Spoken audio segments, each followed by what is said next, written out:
మాకింత ముందు తెలుగుదేశం ప్రభుత్వంలో నీళ్లు అన్ని బాగా సక్లీకంగా మాకు వచ్చేటివి.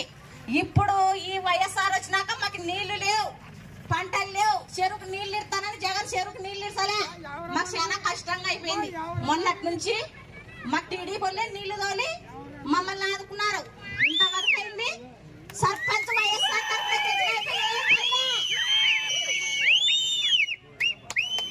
ఏం చేయలే. మాకి ఈసారి సైకిల్ గుర్తుకే సైకో పోవాలి, సైకిల్ రావాలి.